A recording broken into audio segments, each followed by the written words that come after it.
hãy chào đón những ca khúc được yêu thích với format mới.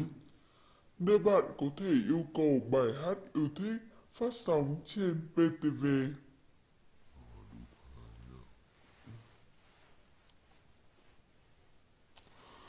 Ngay bây giờ hoặc bất cứ khi nào, hãy kết nối với chúng tôi qua fanpage, email. Những ca khúc được yêu thích là dành riêng cho các bạn.